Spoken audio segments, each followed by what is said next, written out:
What's up, guys? Welcome back to another episode of the Rock Your Brand podcast. Today, we have an update on all of the Etsy mock-up drama. And we actually got a response back from Etsy.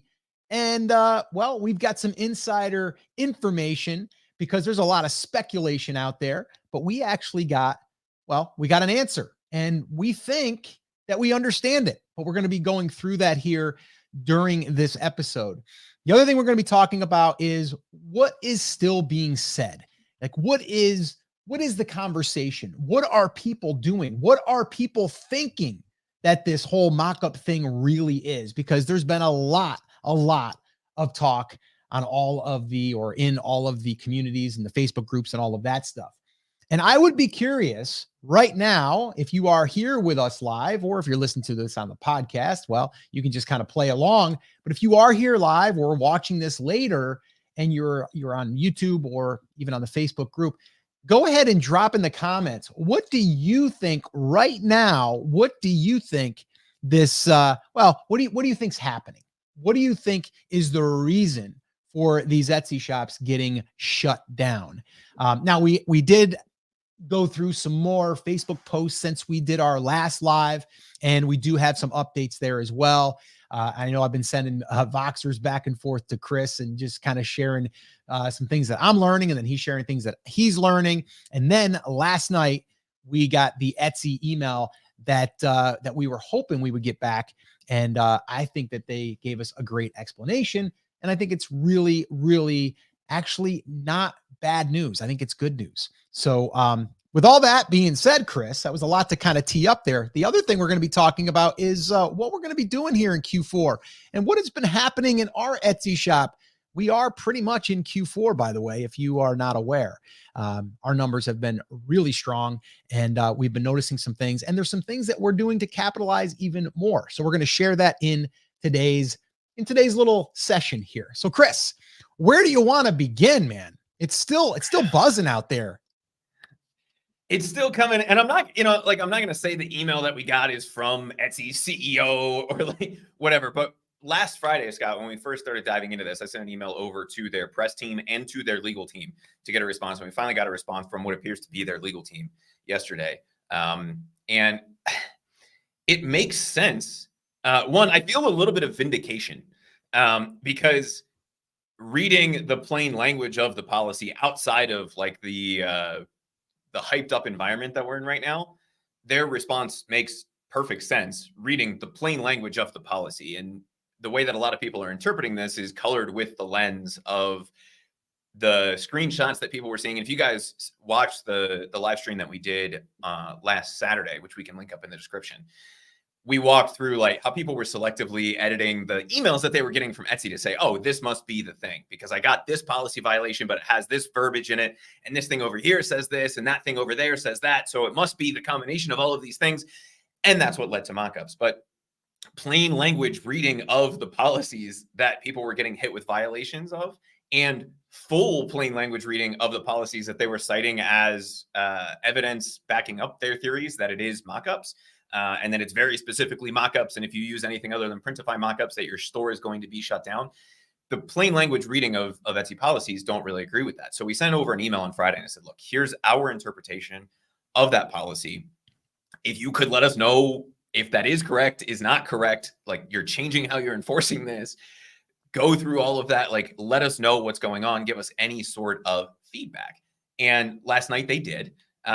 And it's funny to see, Scott, how this has changed over the last few days from being purely everybody in every Facebook group saying, hey, it's only the mockups. It's definitely the mockups. It's got to be the mockups. Mockups are 100% against Etsy policy. It says it very clearly and plainly in their documentation. It doesn't.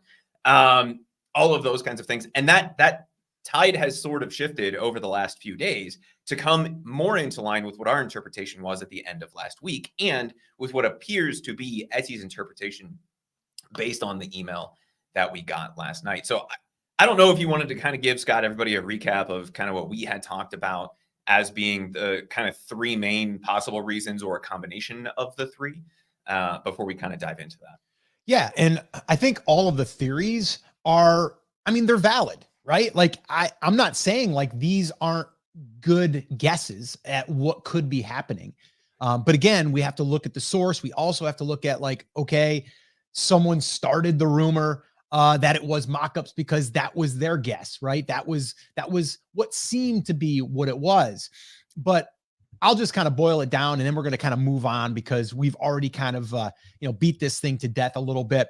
But I did want to go through again, like recap, like what is the thinking out there in our community of Etsy sellers right now. And the number one is still people are saying it's something to do with the mock-ups. There's something to do with the mock-ups. And a lot of people are saying, well, it's because it's not from Printify and it's not your own. So that's why. I don't believe that is the case. And actually what we heard is going to pretty much validate that. But it's not necessarily, in my opinion, that is not the case. That it's just, okay, if you did not shoot the picture and it's not your actual product in your hands, you can't use it. But that is still a lot of the buzz out there, and people are scrambling and they're changing their images and they're saying like, that's what's going to solve this. Now, is this a malfunction in the AI maybe that they launched? Maybe. Like, we don't even know if that's the case, but it could be something. It could be AI that went wrong. It absolutely could be. But what we're also hearing is a lot of the drop shipping sites picked up some of the mock-ups that, that were being used a lot. Okay. And then they're saying the AI went and found those and identified those as drop shipping products. And now we're flagged. I don't know. Maybe that happened. Maybe that's what it is. It's a good assumption or a good guess. Could be. But I don't believe that it's just the mock-up. I still don't believe that.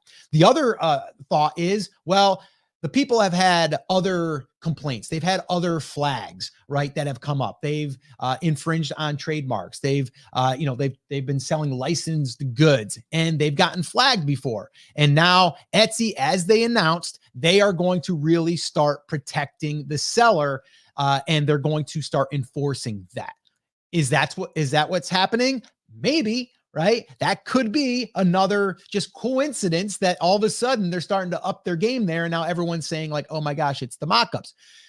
So that's still what people are thinking. It's mock-up related, it's image related. And also the other one is it's handmade. And if you didn't check a certain box in the handmade section, then you were flagged. Again, I don't see any proof in this, but that's another assumption. So those are kind of still the conversations of what people are saying and why this is happening. Now, let me just kind of say this too. There's been a lot of people that have come forward and said, I've basically done everything that they're saying not to do, and I haven't been flagged, and I'm doing just fine. And I don't think it's anything to do with, the things that people are saying, because I think it's something else because, well, I'm not getting hit with any of this stuff. And there's probably more of those people than there are of the people that are saying I'm getting shut down or I'm getting warned and I'm getting in trouble by Etsy. Now, Chris, before we jump into the email, and I think you said that you can't share the actual like email, but you can kind of recap it. And the reason why you can't share it is because by the legal team, they said that they do not want it shared publicly. I believe that's what it was. But my thinking here is, and again, I want your opinion on this, as far as the mock-ups in general, are we, you and I, okay, are we convinced that it's probably not a mock-up issue? It's not a mock-up issue. Right? It is related to mock-ups tangentially, right? For those of you guys who don't have the vocabulary that Scott has after working with me for 8 years at this point, tangentially meaning kind of, right? Like remotely related to mock-ups. But Scott, the email we sent over to them on Friday, we took all those grains of truth. And that's the thing that happens a lot of times with these. The first thing I want to say, Scott, before we even get into this, is anytime something like this happens, it's the squeaky wheel that gets the most attention, right? And so like, even if this only affected one half of 1% of Etsy sellers, because we have Facebook groups for Printify, Etsy Seller Support, like all of these different places, the Rock Your Brand Facebook group where you guys should all be. And if you're not there, brandcreators.com/Facebook, you can hang out and ask us questions at any point inside of that group, get to communicate with other sellers, all of that fun stuff. But anytime somebody has an issue like this, it tends to get amplified. And when one person has that issue, the next person that has a similar issue will come back and say, this exact thing happened to me, whether it's the same situation or not. So what we have to start to do is start to stitch those things together. And what we did at the end of last week was we put together all of the different examples that we could find into what we thought was kind of our theory. And looking at this, what we said at the end of last week was basically, hey, everybody thinks that it's the mockups, but they're not getting an image policy violation. When Etsy sends you a policy violation, they typically will tell you the policy that you are violating, right? If you're infringing on their intellectual property policy, that's the email notification that you get. If you're infringing on their listing policy, that's the thing that you get. If you're infringing on their handmade policy, that's the thing that you get. They have a specific image policy. And as part of their roundup language in the violations that were going out, they reference images. And people were going to that image policy based on the language that was in the thing that they were getting, and forgetting that the top half of that email didn't say that they were violating the image policy, but that they were violating the handmade policy, which very specifically says, if it's a truly handmade product, you shouldn't be using mockups because you should have an example of it, right? And so that led us down the road of saying, maybe this isn't specifically related to the mockups. Maybe it's related to an issue with the setup of the listing and something with people using that image over and over again. Logically, if you have a truly handmade product, your images should be 100% unique to that product. That wouldn't necessarily be the case for print on demand, where you can use mockups, or custom products where you can use some mockups, because you don't have every size, color variation of that product, right? And so what we started noticing with some of the examples was basically the people that were getting hit with this were getting a handmade violation, not an image policy violation. And when, in the examples that we could find where people were still responding, they were saying, yeah, I'm either not sure how I set my listing up, or I set it up and said that I made it, which would indicate to Etsy, right? And we have to think about this as like an engineer locked in a box that doesn't understand that people interpret things differently, right? It's very binary. Well, if you check the box saying you made it and you're listing it as handmade, it must be handmade. Therefore, all of the images should be unique. Therefore, if anybody else has the same images as you, it's either a violation of the handmade thing or an intellectual property violation. So we're going to hit you with the handmade violation. So what you and I said at the end of last week was, we read through the policy and we said, look, this is the body of the email I sent over to Etsy. I said, from our reading of the seller policy and all of the related documents, it would appear that using mockups that come from other sources, for example, ones that are purchased on Etsy, that come from Canva, that are created by the seller, would be okay to use as long as you follow a few basic guidelines. For example, you own the rights to use it, and the mockup is of the actual product that you are selling. And that is, it's got the line in the image policy that I think most people were missing, which is it has to accurately represent the product. So even if it's not that combination of like handmade and whatever, a lot of the people that we were seeing post this were saying, hey, I used a little bit of AI, or I bought a mockup and I'm not sure if it's the exact same thing as what I had, all of those kinds of things. So our interpretation of their policy was that if you met those two criteria, you have purchased the rights to use that image. For example, you're not using a stock photo from Google that you just downloaded, put into Canva, and put some stuff over it, right?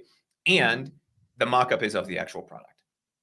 And the response that we got, hang on a minute, I don't have. Hang on. So, okay. So just to clarify, that's what you sent over to them on our behalf. Okay. Correct. And Chris also, just so you guys know, and I didn't even ask you how you knew this, but you had some type of, like, I don't know if you had a tracking thing on your email, but you said that they had opened it like 27 times. Bring me up to speed on that, because I never asked you that. So you sent out an email to them and you were able to see that they had opened it but never responded. Yeah, I used basic email tracking software just to verify that they were getting it and opening it. And they had been in and out of it a few different times and then finally responded last night. Okay.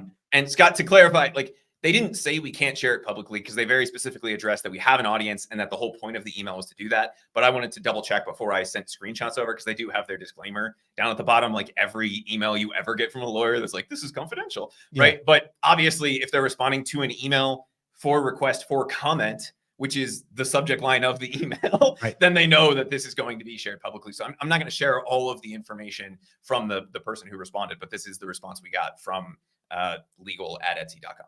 Okay. So yeah. So just for the record, Chris sent an email, didn't get a response for about, I don't know, 4 or 5 days, maybe even a week. Right. And then this is the response that you got back, and you're going to basically read through that. And this way here, you guys can hear verbatim what he is getting as a response. All right. And you guys can take, what you want, from this. Some of you, are doubting that it's actually Etsy. I don't know. It's what we got back after submitting to Etsy. So you can believe what you want, but this is what we received. We're just repeating what we received. That's it. All right. So just to kind of clarify, if you're skeptical about it, that's fine. I get it. Right. A lot of people are like, I can't get Etsy to answer my emails. Yeah. Join the club. There's a lot that can't. Maybe it's because we have an audience, maybe because they know that people are listening to certain individuals online. Maybe that helped us. I don't know, but all I can say is we do have some information and we're going to share it with you. That's it. So do what you will with it. All right, go ahead, Chris. It may also be because I sent 15 follow-up emails in the last 4 days and they were finally just tired of me bugging them. I'm not sure which of those is the correct answer, but I'll take any response that I get from emailing Etsy's legal department. So basically what we said, Scott, I read through my interpretation of the seller policy, and then I linked up a bunch of examples and said, so from what we've seen so far, it appears most people that are running into issues are using photos or mock-ups of similar products, but not necessarily the exact same product that they are selling. It appears that most sellers are interpreting the feedback that they've gotten from Etsy support, and I linked up a few of the chat conversations that we've shared previously that people were sharing, indicate that they may only ever use an official mockup from somewhere like Printify. So that was the rumor that was going around, right? That you can only use Printify mockups or Printful mockups. You can't ever use any other mockup for any other reason. And to use a mockup from anywhere else that isn't a production partner, for example, mockups from Placeit, could lead to them losing their listing or potentially their entire store. And then I gave them a few different ways to respond to us, and they finally got back to us last night with a very nice email. And in the body of it,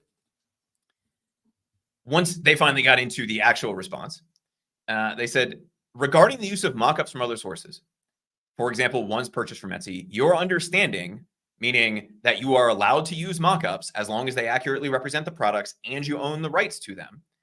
Your understanding aligns with our seller policy. Sellers are allowed to use mockups from other sources under certain conditions. Those conditions include owning the rights to use the mockup and ensuring the mockup accurately represents the actual product being sold. Based on the information we, Etsy, have received so far, it appears that some sellers have encountered issues when using photos or mockups of similar products rather than the exact product that they are selling. It's important to note that using an official mockup from a production partner like Printify is not the only option. Sellers can work with production partners or utilize their own original designs as long as they disclose any production partnership in their shop. And then he linked over to the production partner policy, right? Then he went through a bunch of different things on the different policies that he recommends, which is all of the policies we've been talking about, right? Reading through the handmade policy, reading through the image policy, reading through the child image policy. And they said, it's also important to note, you can't resell anything in the handmade category. Only certain vintage goods or craft supplies can be resold on Etsy. And so then he went into a few other things, just answering some of the other finer details, but that was the gist of it. Mm-hmm. Essentially, as long as you are accurately representing the product, you have nothing to worry about. And that was kind of our interpretation. Yeah. I want you to go back. Chris and I talk fast. Okay. I want you to go back and try to talk a little bit slower and read that response, not the entire thing, just what they said, that yes, what you are saying is the way that we look at it too. Like, go from there, Chris, because I want people to really understand what was said and just listen to the way that they said it and what it actually means. And I like it how you highlighted a few of those words with the inflection in your voice, because those are very, very important points. So would you do that? Would you like me to do it with an accent? Anything? I would, yeah, I mean, that would be interesting, but I think I want to be able to understand you. So if you could do that, that would be amazing. So Chris, what again is the response from Etsy from the email that we sent them? Regarding the use of mockups from other sources, such as the ones purchased from Etsy, your understanding aligns with our seller policy. Sellers are allowed to use mockups from other sources under certain conditions. These conditions include owning the right to use the mockup and ensuring the mockup accurately represents the actual product being sold. Based on what we've received so far, it appears that some sellers may have encountered issues when using photos or mockups of similar products rather than the exact product they are selling.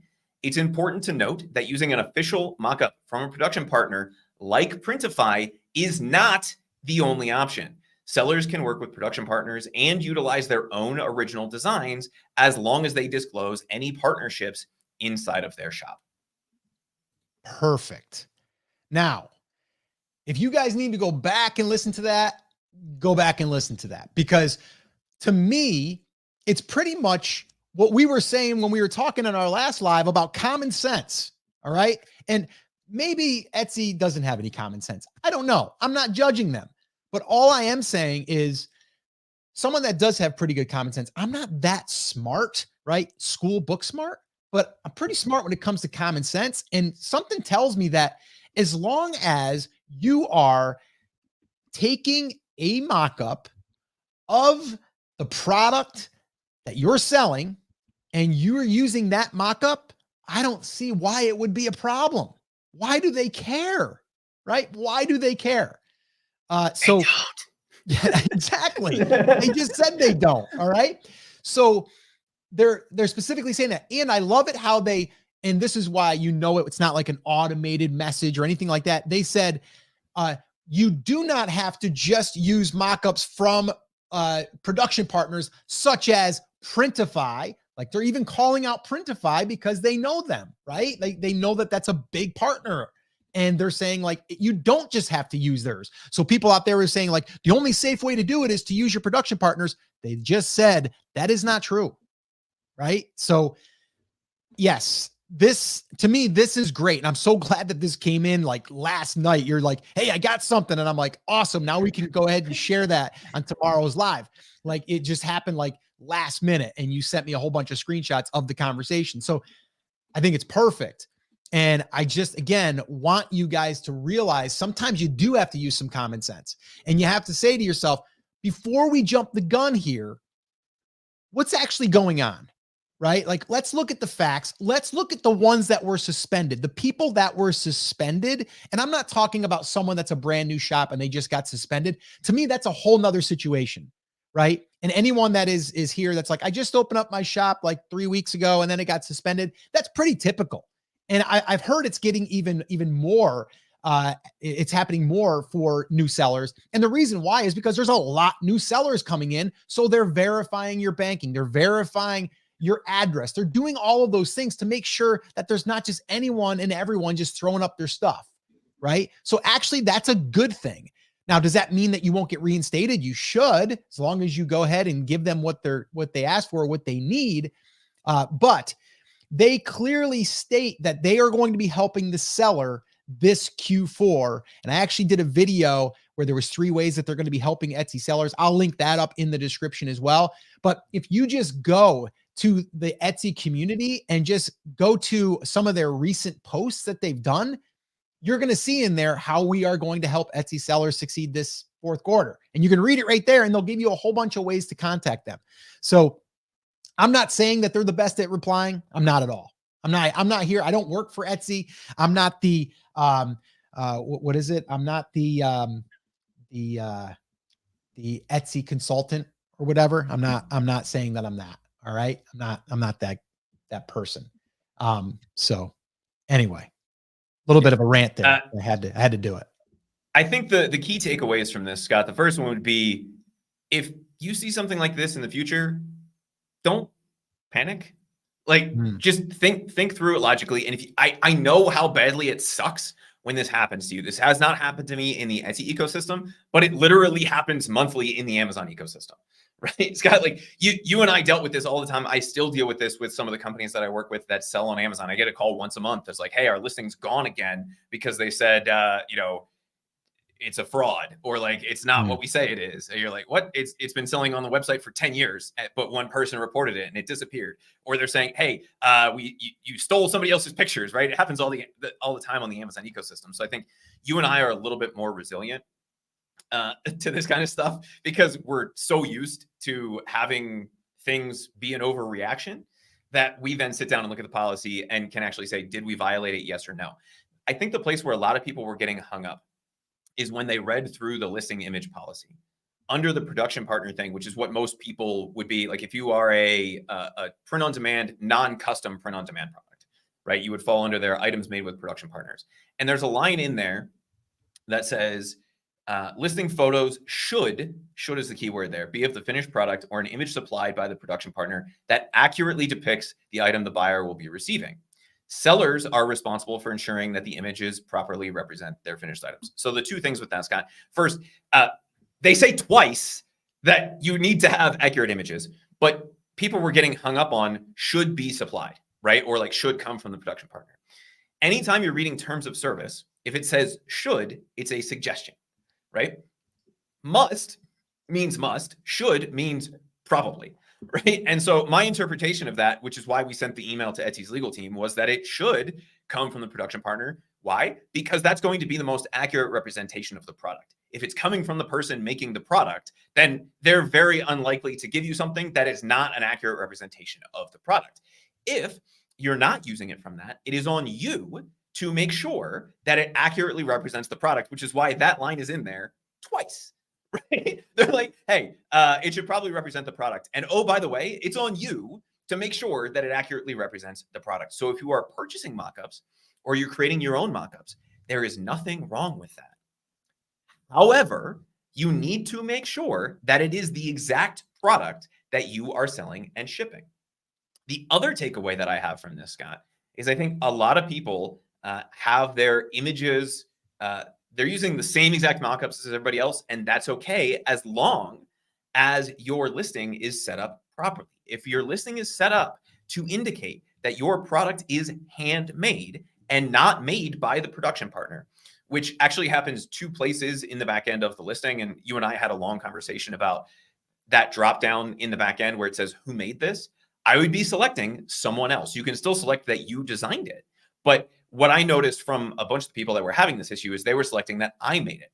And I can make the argument both ways, right? I made it because it's my product. I designed it. But that could be an indication to Etsy that you're saying that it's a handmade product. And if you are then using the same images as a bunch of other people, it would set you up to trip this off. Because again, if we're thinking about this from like the person designing their flagging system standpoint, a lot of engineers don't have that level of nuance. No offense to my engineering friends. I love my software engineering friends. But a lot of times you have to give them that human argument on both sides where it's like, well, you would only ever select this if you were making it. And so therefore, if that's the thing in the drop-down field, that's an indication that it's handmade. Maybe because you can make it both ways. And Etsy doesn't have definitive documentation on that. But if I'm launching print-on-demand products, I would be selecting from that dropdown that it's made by someone else and designed by me, and then making sure to list out the production partners. And then if you get one of these stupid notifications, you can go to Etsy and say, it's a handmade it's a print-on-demand product. I'm using mockups that comply with your policy. Here's the proof. And they should be able to reinstate the listing for you at that point. Yeah, guys. I know a lot of you are here, and you might have extra questions or additional comments, and that's totally fine. That's what we want. We want this to be an open discussion. So by all means, drop them in the comments. A few people, Chris, have brought up something with like Printify integration. They're like, are they no longer integrated with Printify? To my knowledge, they are. We're integrated, still using it, still getting orders every day. So. I don't know where that's coming from. Maybe there's an issue with new sellers. Like, I don't know. I can't speak to that because I don't know of anyone that's happening to. And I know a lot of people that are selling with the integration with Etsy and Printify. So I don't know where that's coming from. That might be, and someone put in there, maybe it's Shine On. That did happen, right? That did happen. And they had 2 or 3 integrations that they did shut down because they weren't unique enough products. Whereas like with Printify, every product that is printed through that platform would technically be unique unless you're stealing somebody else's design. I believe the problem with Shine On was they weren't customizing the jewelry. They were just customizing the insert card. And so everybody was getting the same exact product, regardless of where it came from, which would not be a handmade product, which would therefore violate their policy, right? That is not happening with Printify as far as we've seen. It only happened, it happened with somebody who had a dropshipping integration, and then it happened with Shine On because it was not a custom or a handmade product at that point.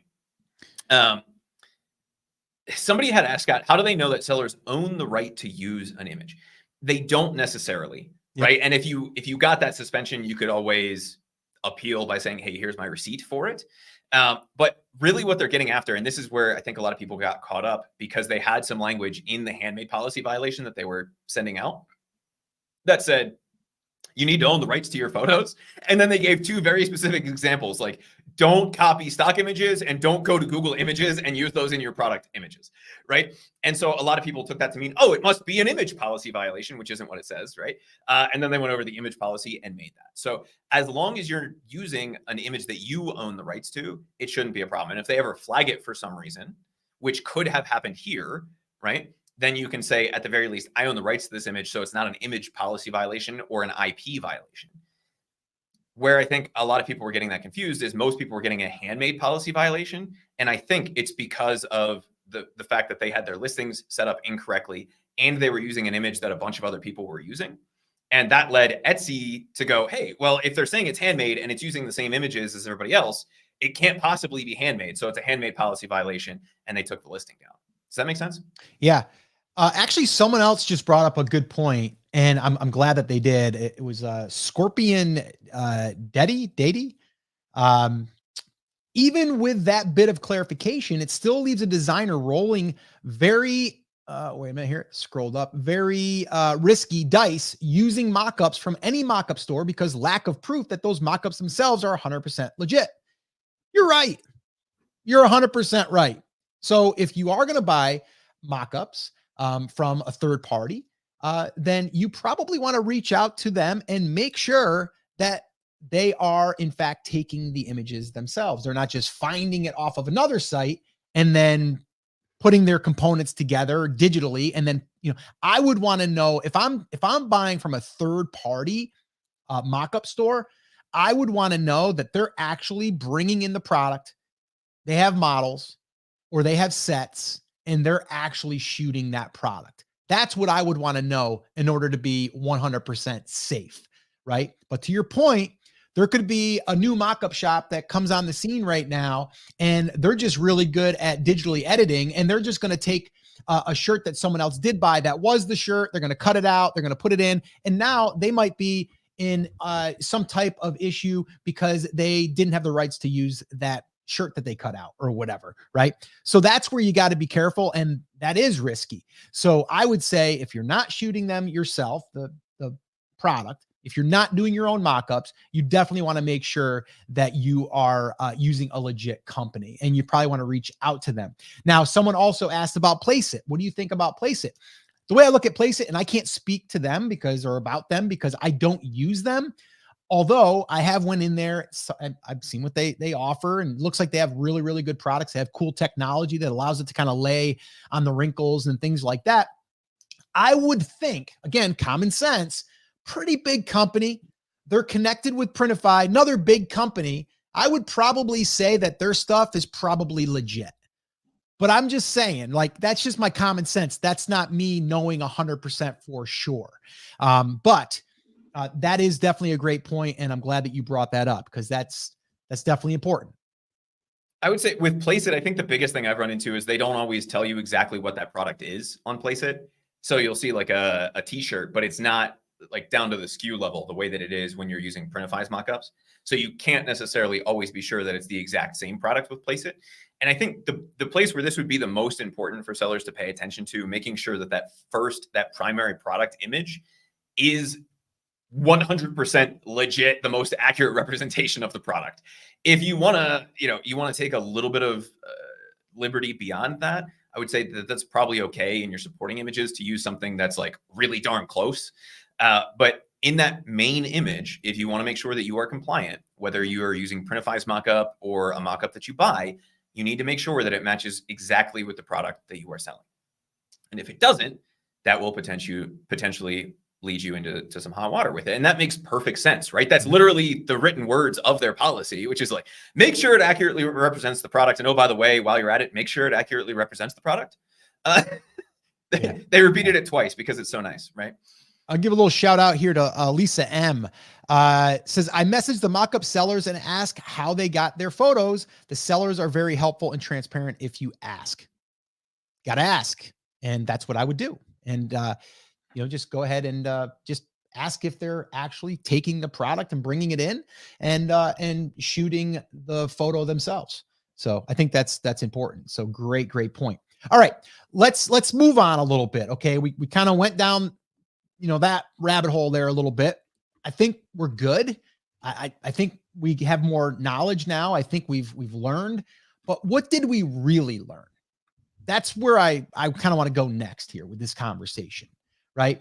This here to me should be a wake-up call for every single person that's selling on Etsy right now, right? A lot of people complain about Etsy. I mean, guys, we've been doing this for years. Chris and I, we kind of cut our teeth in, Amazon way back in the day. And, we've seen this happen, like so many different situations and different algorithm updates and this, that, policy changes, all of this stuff. This is not new. But what you have to also always remember is it's not your platform, it's their platform. And they're allowing you to use it. So you really need to think about that. And the wake-up call here is, number one, recognizing that and not being mad about that, but being like, okay, cool, you're right. You know what? They're giving me instant access to their traffic that they're paying for. Okay, I don't know if you've noticed, but they're running a lot more ads on YouTube. They're running ads on TV. So they are trying to drive people there. They're running promotions. We just did a $5 off that they covered, that they gave us, even though they gave, the discount to the customer, they just did a $10 one. Now they're doing 25% off right now. Now we're not paying for that, but anybody that's offering 25% or more, they're pushing, right? So they're doing everything to try to help the seller that I can see. And some could argue and go, yeah, but they're just out for themselves. But they are. But if we don't succeed, they don't succeed. So that's the first thing. Wake up call, understand that. The other part of the wake up call is start building your own assets. And I've talked about this. Chris has talked about this. And a lot of people are not looking at what you're doing on Etsy as a business. You're looking at, oh, I'm building an Etsy business. You should be thinking about, I'm building a business. I'm building a brand, and Etsy is a channel that I am tapping into. But what can we do to build assets so this way here, if something does happen and you're put out of business on Etsy, you still have a business. And the very first thing is email. If you have an email list, you can take it anywhere you want. And now we're able to collect emails. And I know some people will say that's against their terms of service. It was, but it isn't anymore. Right now, you do have to follow their terms of service. You do have to make sure that the people subscribe, that they want to receive messages and all of that stuff. I'm not saying that they're just going to let you go out there, collect emails from your customers and start bombarding them with emails. That's not what they're doing. But what they are saying is we want you to do email marketing. We want you to drive people. That's why they came out with the what is it? Save and share. I believe that's what it's called. The little rewards program that they give us. So that's something that we want to understand, and we want to start using Etsy to build our assets, our own assets that we have, right?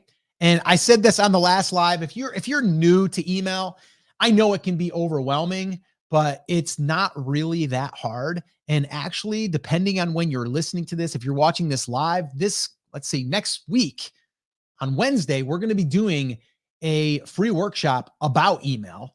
And we are actually going to be introducing the Everbee big announcement, because they're actually going to have an email tool built right into the Everbee platform, which I'm really excited about. And I've been using it. I've been beta testing it now for about 3 weeks, and it's going to be amazing. But if you want to get in on the email bandwagon, there's a couple things you can do. Number one, if you go to emailforshops.com, you can go there and you can sign up for Everbee if you're not already an Everbee user, and you can get, let's see, 1 month.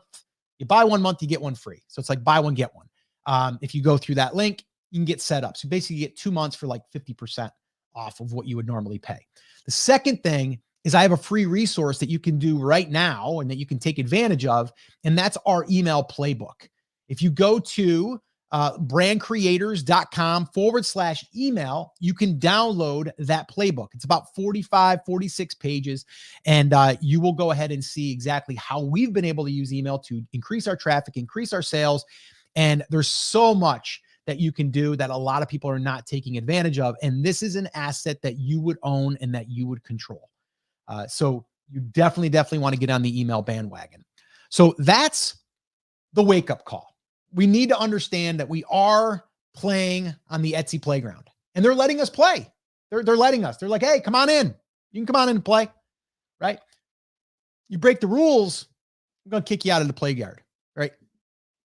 It happens, right? And sometimes you didn't even think, it wasn't me. Yeah, I saw you. And then you got to go to the principal's office. You got to explain yourself, right? Well, it's kind of like what you're doing with Etsy. Now, is Etsy perfect? No. But is it a great opportunity? Yes. Right. But should we protect ourselves and should we build our assets? Should we start thinking about us as a business, not as an Etsy business? Yes, we should. And it starts to me with email. That's the very first thing that you can do. So anyway, there's my little rant there on email and building your own assets. And that's something that we definitely should do. And I would love to know in the comments, how many of you are currently right now building an email list from your customers and sending out weekly emails? Please let me know in the comments. I want to know where we're at. And if you're not yet doing that, you are definitely going to want to, number one, download the playbook, but then you're going to want to show up for the free workshop that we're doing next week. All right. I'm going to actually walk through an example of how we have been able to use email over the last 30 days to generate over $3,000 in Etsy sales. And guess what I paid for those $3,000? I paid $0 because I basically just collected the emails and I was able to send them out. Now, take that back. $29.99, right? For the email tool, right? You got to buy the email tool. But I sent out the emails, didn't cost me anything extra. And I brought in an extra $3,000. And not to mention those products that got those sales, guess what happens? They get more reviews. What does that do? It helps sales in the future. It also builds up the ranking inside of the Etsy algorithm. So all of that stuff works. So there you go. I'm a big fan of email. Chris, did you want to mention anything there or talk or discuss or questions or anything there before we move on? Because I did want to get into what we're going to do for Q4. We've got a bunch of things that we're going to be doing, and I want to share that with everyone so you guys can kind of take what you want and use what you want. But I just kind of wanted to kind of fill you guys in on what we're doing for Q4. I just wanted to go on a rant really quick, Scott, because I know anytime that we say, look, like this is actually a positive opportunity when this happens, we kind of get some comments that are like, I can't believe you would defend Etsy. Etsy's just out for themselves. No, because Etsy, unlike somebody like an Amazon who is launching their own products to directly compete against you, and I would still argue is not only out for themselves, has two customers that they have to pay attention to. They have to pay attention to the actual people buying things on their platform and the people selling things on their platform. And sometimes things fall through the cracks. And Etsy's not paying me to say this, right? Like this is just something we have to realize. Anytime something like this happens, it's not an attack against sellers. They're not trying to hurt sellers. What they are trying to do is make the platform more productive. And if we think about it that way, then it's a lot easier for us to say, okay, let's take a step back. Let's take a deep breath. What's actually going on? What would be the rational explanation for this? And what can we do to fix it and or take advantage of it? Does it suck if you get caught in the crossfire? Yes, absolutely. But even if you do, and you take that step back, we're seeing a lot of people getting their listings reactivated after making a few changes and complying with Etsy's written policies, right? And if you don't, then you kind of know what to do moving forward, and you can set yourself up for resiliency. And Scott, you pointed something out a few minutes ago. You said if you ever find yourself in a situation where you're saying it wasn't me, which I like to call the shaggy defense. If you ever find yourself in that position, chances are you probably did do something wrong. Like there's probably some sort of miscommunication, and we just need to figure out what that is before we immediately appeal and go directly back to Etsy and go, you dummy, I've never done anything wrong, right? That's a great way to get rejected. If we take a step back, even wait a day or two. If you get a listing suspended, read through any of the information that they sent you. If they don't send you information, make sure to reach out to their help team and say, hey, this listing was suspended. You didn't give me a notification as to why. I'd like to cure it. Let me figure that out, right? If we can approach anytime we do get caught in the crossfire with that level of calm and patience, which is really hard to do when we're talking about literally your income, but it is the approach that we have to take. A lot of times we'll find that within 2 or 3 days, we can figure out what the real root cause of this is. And then your appeal or your reinstatement becomes a lot easier to be guaranteed, right? It becomes a lot easier to actually make sure that we're doing that. But with that out of the way, Scott, I wanted to move on to some happier things and move on to what we're doing in Q4 and what's going on there. Yeah, absolutely. Before we do though, I wanted to just kind of double highlight what you said about a lot of people come down on Etsy and they're just like, you know what? I'm done with Etsy. And you know what? That's fine. Totally fine. Because here's the deal. And I said this last week. There's going to be a lot of people saying that same thing. And guess what that does? It cleans up the platform. Now, I'm not saying you shouldn't be on the platform, but I'm saying the competition is going to lessen when that happens. When Etsy makes some of these adjustments, when they do these things and it frustrates people, it gets people to leave, right? And the people that don't want to put in the work or that they just want the quick fix. And I was talking to our good friend Debbie, who's also very, doing very well on Etsy, and she has her own Shopify store. And I mean, she's crushing. She was actually a business partner of mine in in our last brand. And she knows that Etsy can be a pain in the butt, but she's still dealing with it because they're still driving sales and building customer base and all of that stuff. So we just have to understand that, yes, Etsy can be cranky at times, right? But, if you want to use their platform, then great. And if not, then you can leave. And then that's just going to lessen the competition. It's going to, they always say what the cream rises to the top. It's kind of the same idea. And Google's been doing this with their Google slaps for how many years, right? It levels the playing field a little bit and actually makes it where the people that are willing to put in that extra work to create good product, good designs, good mock-ups, good listings, right? It cleans up the platform and I'm okay with it. All right. So, all right. Let's move on. Like you said, Chris, let's do a little bit more happy news here or happy discussions. Who here is already seeing an increase in sales for Q4? So that's the first thing I want to lead with. Who here right now, and if you're on the podcast and you're listening to this or you're watching this on the recording, you can still play along. If you're here live, on the recording, just go ahead and put it in the comments on the replay. Or if you're on the podcast, you can just play along and say yes or no out loud. So basically, the reason why I'm asking that is we are seeing a pretty good uptick right now. And we are seeing that people are already buying Christmas stuff, which is kind of shocking to me. Like, yes, I would think that people are going to start buying eventually, but like right now we are seeing a pretty big increase. And Chris, I don't even know if I told you this the other day, but we already had $1,000 day. I think it was like 2 or 3 days ago. And we've been consistently over $500-$600 per day. And I just believe that the reason is because we didn't get distracted, head down, and we just kept doing what we're doing, right? We're still putting out great products, still good customer support, still emailing, still doing all of the stuff, right? That to me is how you can succeed at anything. It's just being consistent and not getting distracted. Like that's a big one.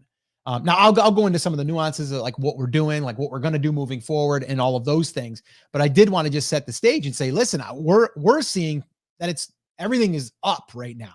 Like I think I looked this morning, we're up like 138% from this year to last year in this month. So, which is great. So Yeah, I think we're going to have some really, really big numbers, and I can explain and share the reason why I think that that is the case. Chris, did you have anything there you wanted to speak to, or did you want to kind of move down the list of things that we wanted to discuss next as far as like what we're doing for Q4? Yeah, from what I'm seeing in the comments, people are either kind of flat or way up over last year, which is kind of interesting. And Scott, I was curious what your thoughts were on how much of that early increase that we're seeing versus last year do you think is based on the fact that we are driving traffic with the share and save program? So people are being forced to see that stuff earlier versus going, oh yeah, it's like the second week of November, I better buy my Christmas stuff. Yeah. The people who have bought from us in the past, who, if you guys haven't listened to our rant on this, are the people who are most likely to buy from you again in the future based on all e-commerce data and Etsy specific buyer data, right?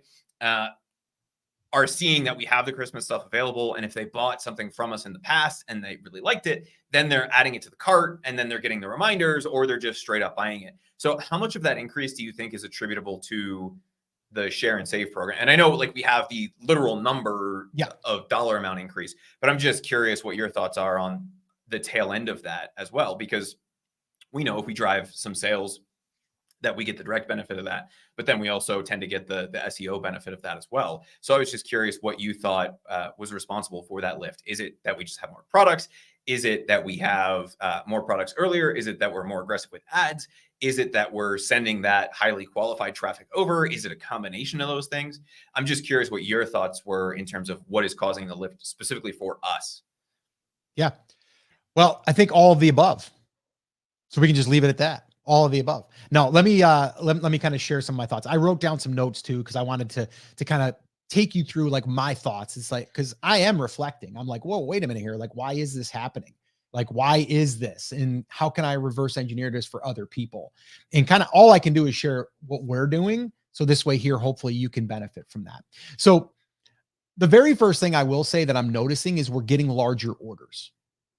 And let me say that again, we're getting larger orders. Now, I don't mean that we're getting someone that buys something that's worth more as far as one product. I'm saying people are buying more. And one of the main reasons of that, well, there's actually two reasons. The first reason is we set up our business to basically target one type of customer, one niche, okay? Or if you prefer niche, one specific niche, okay? So that's the very first thing.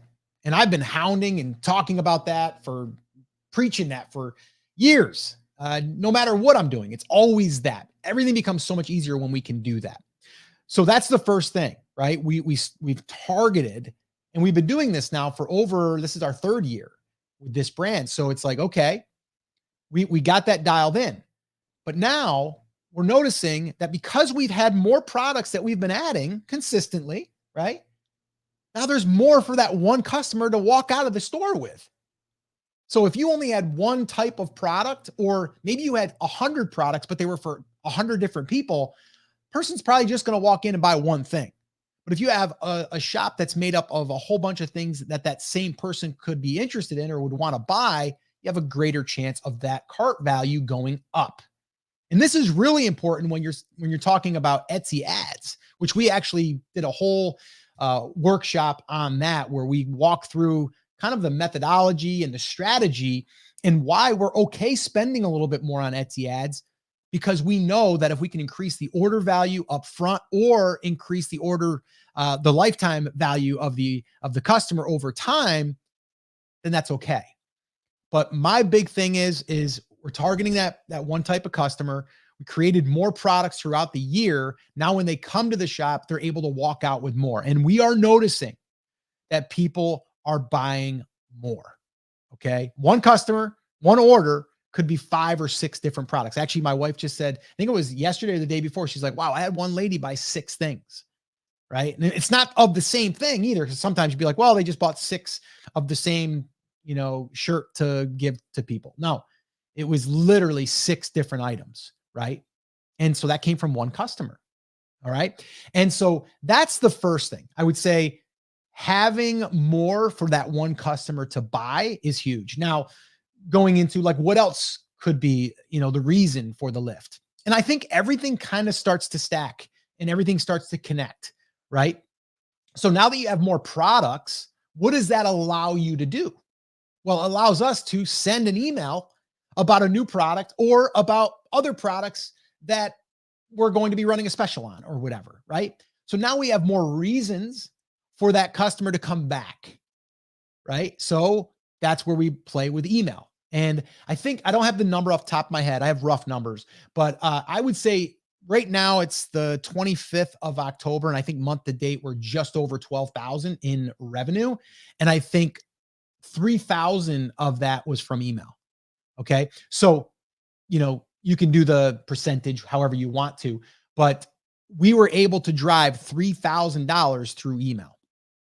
All right.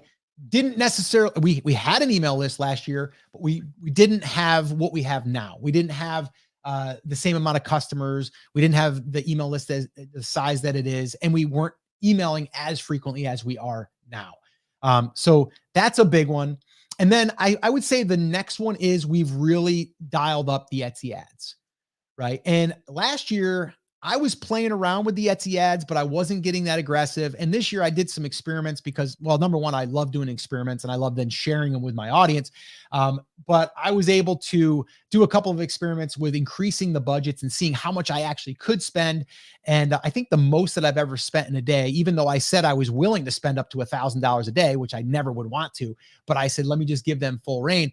And I think the most that we ever spent was 100 or maybe 105, but it's averaging around $60 a day. But last year we weren't spending that much.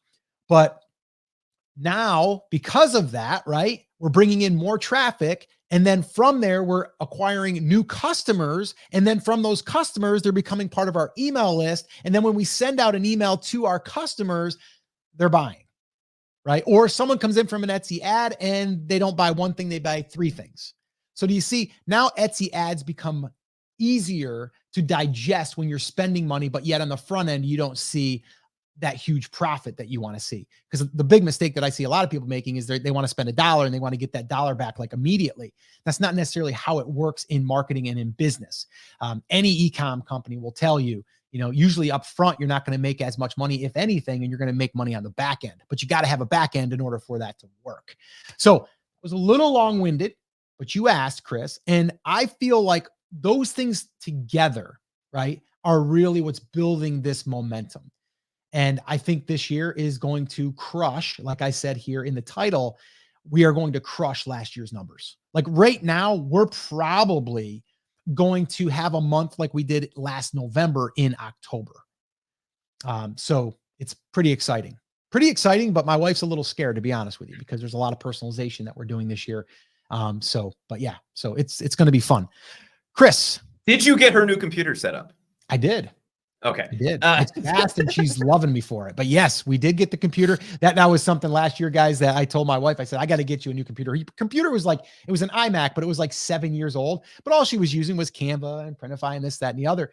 And it was slow. It was time. So I upgraded her computer, got it installed, and she's loving it. She's like, wow, I can't believe it that we waited this long. And I'm like, yeah, I know. But yeah. One thing I wanted to point out, Scott, one of the rumors or the myths that we hear a lot of times in Etsy, despite the fact that we've presented data, we've run survey, we've done all of this stuff to try to counter it, is that you always have to try to find a new customer. That using the niche-based approach doesn't make sense because people don't buy more than once, or if they do, maybe they buy twice from the same store, or that, if they do, they're going to buy everything all at once. And one thing I wanted to point out with the numbers that you just shared, basically 25% of our revenue this month has come from people who already purchased from us.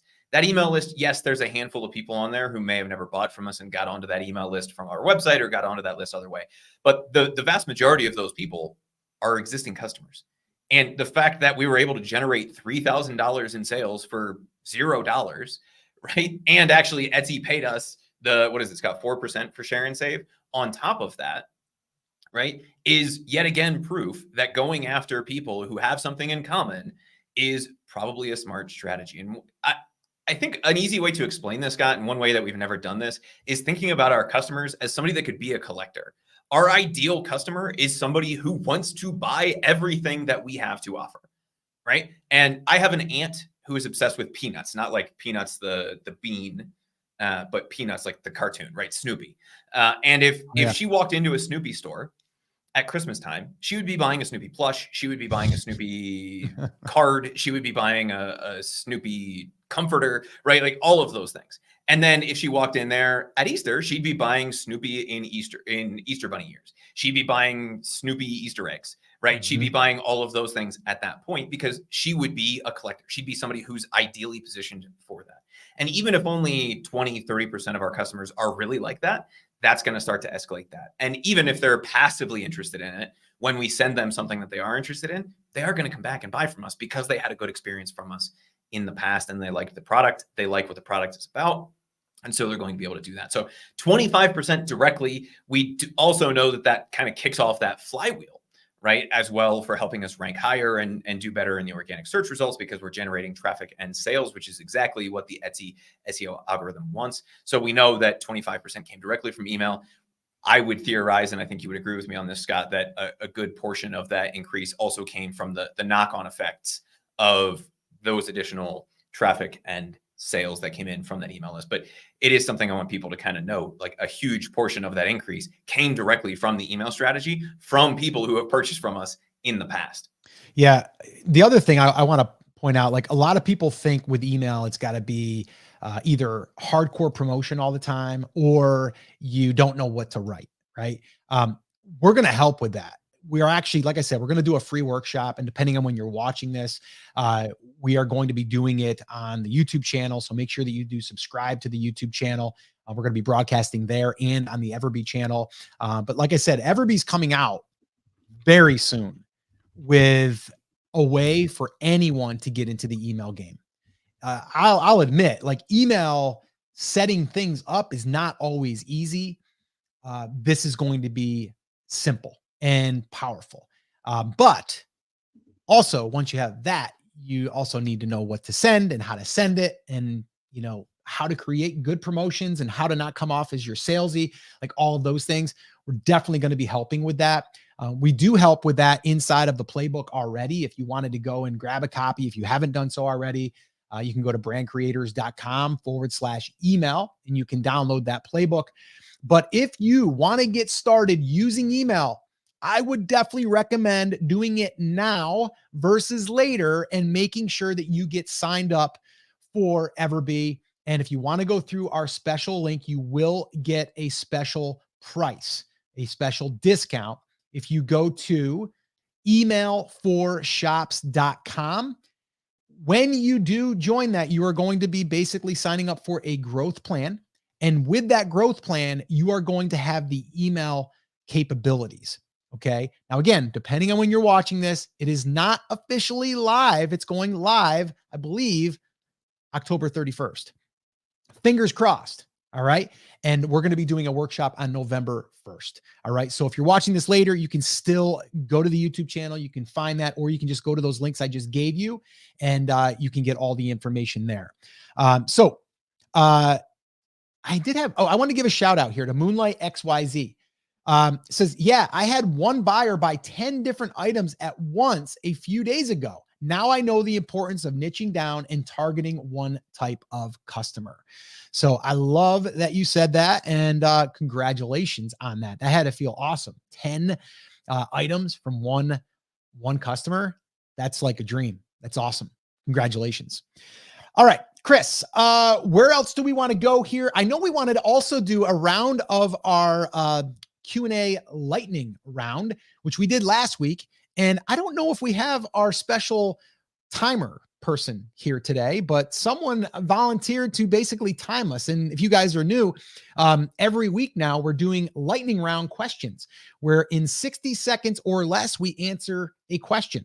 And we're going to do that again here today as soon as we wrap up this little segment.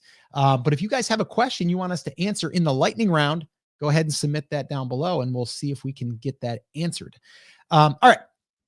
Where do you want to go, Chris? We got more stuff to discuss. I know that, but where do you want to direct the ship? Let's jump into the lightning round. And to kind of recap for everybody, because I know we have some people coming in. Etsy got back to us. We sent an email over to their legal department. They said you can use mockups, right? So if you are still waiting for that answer to pop up, you can, as long as you own the rights to them and they accurately represent the product. That is, I think, the part of that most people are missing. We talked a little bit about how excited we are for Q4 and what we think everybody should be doing, right? Make sure you're building your own assets if you haven't already. Obviously, Scott, the caveat to that would be locking down everything on the Etsy side of stuff, getting that up and running before you really start to focus on that. But the easiest way to bolt something on is with email. And then we shared kind of what we've had so far in terms of success with the Q4 stuff. We are getting fairly aggressive with Etsy ads at this point, and we are getting about 25% of our store revenue coming from the email side of things. So if you guys are not excited about that, you absolutely should be. And unless there's anything else you wanted to cover, I'm ready to jump into the lightning round if you are. Yeah, absolutely. And guys, if you have any questions you want us to go over, go ahead and let us know. This is fun. Actually, we did it last week, and I think Chris might have went over once or twice. I might have went over once or twice by a few seconds, but we're trying to keep these 60 seconds or less because that way get to the point, we get that thing answered, and we can get on with it. So, all right, let's go ahead and let's go ahead and address a question. Chris, do you want to throw one my way, or do you want me to throw one your way? Throw one my way, and then I'll throw one your way. Oh, and also, guys, while I still got you, make sure that you like this video. If you're finding it valuable and useful, just smash that like button, and then subscribe to the YouTube channel if you want to get notified of when we go live and when we do uploads. We do like 2 uploads a week. So yeah, so let's go ahead and let's rock and roll. I'm going to go ahead and pull up my first question for you, Chris, and this one came in. Well, this one came in through email, so I'm going to go ahead, and this is a really, really good one because it's relevant to what's going on right now. Chris, can Etsy sellers use third-party mock-ups? Yes or no? Can Etsy sellers use third-party mock-ups for their print-on-demand products? Yes, as long as you own the rights to the image and the mock-up is an accurate representation of the product. The mock-up does not have to be the one provided by Printify. It just has to be a mock-up that accurately represents the product. And as long as you have that and you are legally able to use that mock-up, meaning you've purchased it legally, you didn't just go to Google Photos and take it and use that for your product or modify it in Photoshop after you downloaded an image that you didn't have the rights to. As long as you own the rights to that image and it accurately represents the product, Etsy has no issue with you using mockups on your product. Sweet. Very good job. All right. I think you did it, Chris. I didn't time you, but I think you're under a minute there. I had my timer up and then I never set it. So let's let's go ahead. Let's do one from the audience right now too. I've got one here from the audience. And let's see here. Where was it? Okay, there it is. Okay, cool. Chris, I'm going to send this one your way. You ready for it? Go for it. All right, here we go. I'm going to start my little timer. Chris, when does Q4 sales generally start? Q4 sales on Etsy specifically generally start in Q4, right? The first few weeks of October, you'll start to really see things starting to tick up. But the real meat, the real heart of when you'll start to see Q4 sales is right around the 3rd week of October till about the first week of December. That's when you're going to see the meat of that. So it's really that November timeframe is where that golden time really happens. But you will see typically sales for Q4 start tipping up the beginning of October, and then it'll kind of increase until we get close to whatever people's shipping deadlines are for that Christmas time period. And then they'll kind of fall off a cliff for a few days until we get into the new year when they start to return to more normal levels. All right. Nice. Nicely done. There's another one here in the comments that we'll go ahead and, okay, this is a good one too. I'm going to throw this one your way and then you can send a couple my way. Here we go. All right, let me go ahead and reset here. Here we go. All right. Let me see. All right. Chris, should we include where we got the mock-ups from on our Etsy listing? Should you include where you got your mock-ups from on your Etsy listing? I would say, yeah. I think Etsy could potentially count them as a production partner. I don't know that you would necessarily have to because you own the rights to that image. But if that's something that makes you feel more comfortable, I don't see any reason why you wouldn't. Wow, that was like blazing fast. All right, that was good. All right, Guys, keep them coming if you got any more in the queue there. And okay, cool. So why don't you go ahead and send one my way and we'll see how I can do. All right. Scott, when should you turn on Etsy ads for Christmas? You should turn on your Etsy ads for Christmas and the holidays, in my opinion, as soon as possible. Now, I am also saying you probably want to make sure that you are about, I would say 60 days would be a lot, but I would say you could start slowly 60 days before the holiday. But you also have to understand you don't want to just take up till the day, right? So December 25th, you don't want to use that as your benchmark. You want to say, when are you going to take orders from? And that might be December 15th. So that's where I would use the number as far as when I'm going to start. 30 days is great. 60 days is probably a little aggressive, but I would say at least 30 days before your cutoff date. There you go. I think I nailed that. I like it. Let's see. Oh, here's a good one for you, Scott. It's a little bit of a thinker. Oh boy. Okay. I'm nervous. Mr. Volker, what can you do to protect yourself from getting shut down by Etsy? If you want to protect yourself from getting shut down from Etsy, I would make sure that you are following the terms of service. Now, I know that's a big open discussion there as far as like, what is the terms of service? But to me, it's a lot of common sense. You want to make sure that the products that you are selling, the designs, are owned by you. You're not infringing on trademarks. You're using all of the design elements that you've either purchased or that you have the rights to. That's one of the number one ways for people to get their accounts suspended. So that's the first thing that I would do, is always make sure that whatever you are creating, it is yours and you're not violating a trademark and you're not infringing on any type of designs. So there you go. All right. All right. Let's see. All right. Let me give you one now. I'm going to do another one here for the old lightning round. And again, if you guys got one, we're still here. We'll go for about another 5 or 10 minutes. Here we go. All right. Let's see. Let me set my little timer here for Chris. All right. I like this one. Chris, what's the best way to build an email list for your Etsy shop? The best way to build an email list for your Etsy shop is to start with the people who are most likely to purchase from you. Those are the people who have made a purchase in your shop on Etsy already. And when you use one of the built-in integrations, you're actually able to import those buyers from the past, and you're able to bring in new buyers onto that list. Why is that where I would start? Well, one, because it's free. Once you get it hooked up, you don't have to spend any money on ads to do your list building. But two, and probably more importantly, people who have purchased from us in the past are also the people who are most likely to purchase from us in the future. And if we can build the core of our list with those people, that means we'll get the results early from that list. We don't have to do all kinds of fancy tricks. And if we can get some early results, that'll help us keep that flywheel moving. It'll give us the mental momentum and the mental reward that we need to make sure that we continue doing everything we need to do to build our email list. Woo, right under the gun. All right. Yeah, that was good. That was real good. Yeah. And I agree with everything that you said. Let me give you one more. Let me shoot one more your way here. So let's go ahead and let's cue it up here. Okay. This is another good one. Are you ready, Chris? Go for it. All right. I heard that Etsy says you can't email your customers. Is this true?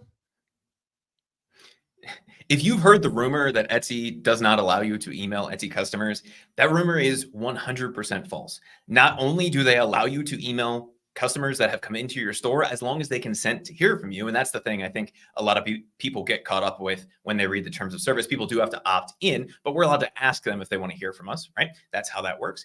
As long as they're opting in, we're able to email those people. And Etsy not only allows us to do that, but they encourage us to do that. They encourage us to build their email list, and they've activated a bunch of new programs like the Share and Save program and all of those kinds of things to help reward traffic coming from external sources, specifically traffic coming from email, which is one of the things they mentioned in the launch of the Share and Save program. If it wasn't something that they were cool with, they wouldn't be building programs related to it, and they wouldn't be encouraging email service providers like our friends over at Everbee to build integrations to create email lists from Etsy customers. Okay. I think you might have went 4 seconds over, but we'll let it slide. I think you started counting when you asked the question, not when I started answering. All right. Well, we'll have to see. We'll go. Take a look. Mine said 50. Mine said 51. We got to get the official timers over here. And I know. Where is our official timer today? Is he taking a break? He's asleep. Yeah. All right. Ironically, his timer didn't go off. Yeah. All right. Let's do a couple more. I've got one here. Why don't you want to throw one my way, and then I'll throw another one your way? I got one here for you. Okay. Scott, how can you get reviews fast if you're a new seller? If you want to get reviews for your Etsy shop and do it really, really fast, number one, you have to start getting sales. So I hear a lot of people that don't want to run Etsy ads. I think you should run Etsy ads to get sales, not just to make a profit, but so this way here, you can start to build your reviews. And the number one way to get the review is to go ahead and reach out to your customers. Ask them if everything arrives safely, if they have any questions, be there to support them. But that would be my recommendation to get reviews fast. I love it. I did pretty good on that. Like 42 seconds. All right. I got one more for you, Chris, and then we'll look at the ones coming through here in the chat. Again, if you guys have any other questions, quick questions, let us know. We'll add it to the lightning round. All right. Let's go ahead. Let me queue up here and let's go ahead and get you front and center there. All righty. All right. Here we go.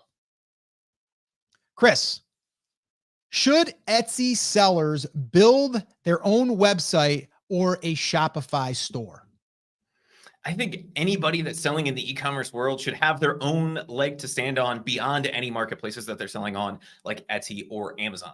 Whether that's Shopify, WooCommerce, Wix, wherever makes you happy, you should at some point start building that out so that you have a little bit of resiliency. Even if you're following all of the rules, things can change. Maybe you want to make a little bit more money. Maybe you want to dive into the Facebook ads and the Google ads rabbit hole and see if you can generate customers that aren't coming to you from the marketplace. Whatever the reason is, I think it is something somebody should consider if they are an Etsy seller. The only caveat to that would be, I would not do that from like day one.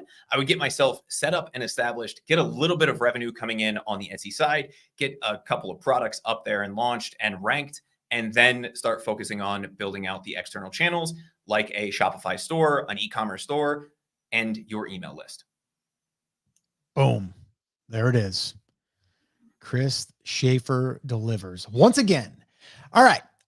Any other questions that came through that we need to address here? Again, guys, we've been on for just over an hour and 20 minutes. So we're kind of running out of time here, but I did want to make sure if we had any questions that came through or comments we can share, we can do that. We've got a bunch of you still on. Anything come through, Chris, that you wanted to address or that we need to address?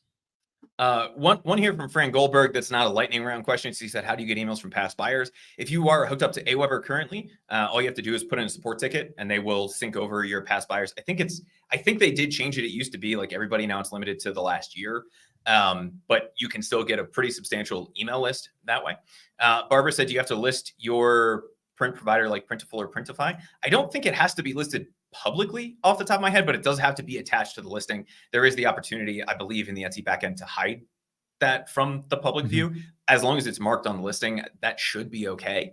But if you want to be, 100% transparent on the up and up, then you would put whoever your production partners are on the listing itself as well. And Scott, I had a good one, a lightning round question for you if you're down for another one. I guess I'll do it. Is there a way to capitalize on becoming a star seller to increase conversion rates? Is there a way to capitalize on becoming a star seller? Well, yeah. Number one, I don't know if becoming a star seller is that big of a deal. It might be, but if you are striving for that, which I do recommend that you do, the best thing that you can do is do everything that they want you to do. They want you to be very, very responsive to a person with communications. They want you to deliver things on time, and they want people to be happy. So your number one goal is to make sure people are happy, and that's it. And you will get star seller badges. All right. So that's what I would do. All right. All right. All right. All right. So let's see here. So Lisa M did have a question here. Do pod items customized by me need to be listed as created by another person or company? We think so. Like that to me would be the safest setting. Yeah. Right.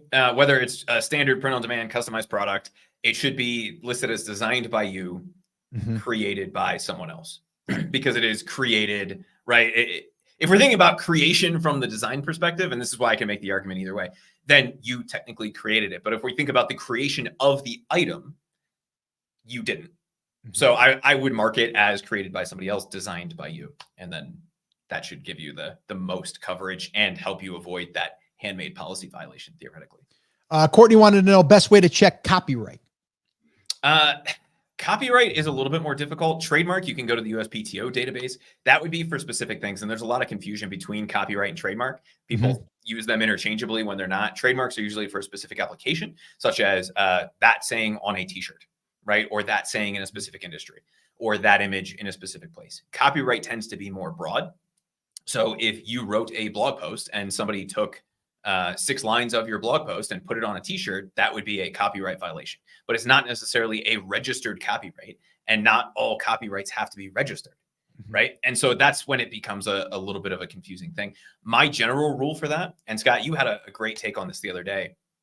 My general rule for that would be type your phrase into Google and see what comes up. And if it's anything that is a TV show, movie, music, book, like anything famous, and not just like a random Google search result to a random blog post, then you're probably want to stay away from that. But the rule of thumb that you had the other day, and correct me if I repeat this, but it was basically, if somebody would buy your product because of something someone else said or did or created, you probably don't want to do it. Yeah. Is that an accurate interpretation of your kind of rule of thumb there? 100%. Yeah. If you know, like, oh, it's not copyright or it's not trademarked, you don't know that. You look on there and it might not come up, but it might be. You don't know, right? 100%.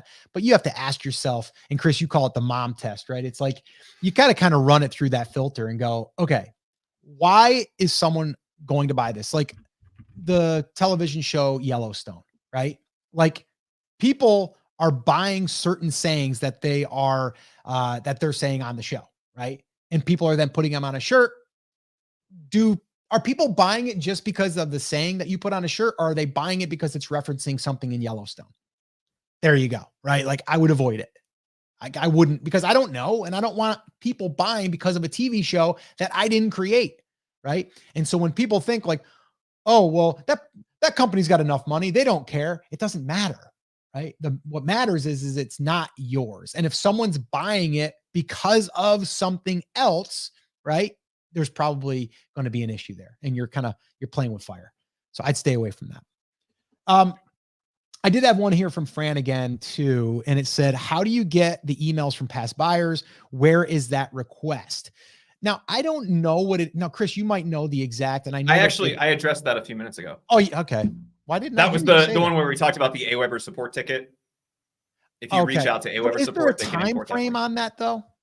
The last 12 months, I think, is what they've changed that to. Okay. Last 12.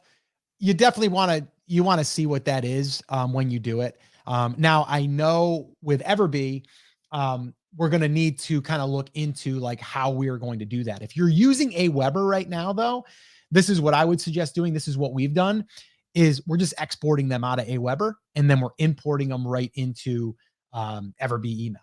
All right. That's how we're doing it. Now, again, depending on when you're listening to this and watching this, if you're watching this the day that we're doing this, Everbee email is not yet ready, but it's soon going to be, like within a week.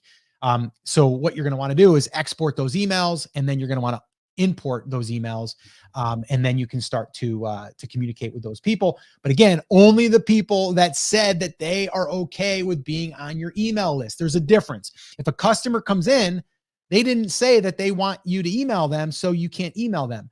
You have to basically say, hey, would you like to join our VIP list? You'll get discounts, you get this, you get that, be in the inside loop. And then they would go ahead and they would opt in for that. So that's what the big thing is. That's the missing piece that a lot of people don't talk about, is it's not just your customer, it's a customer that opts in to get messages from you. And that's important. So, all right. Anything else, Chris, before we wrap? I think that's it. All right, cool. All right, guys. That is going to wrap up this episode of the podcast and of the Etsy mockup drama saga.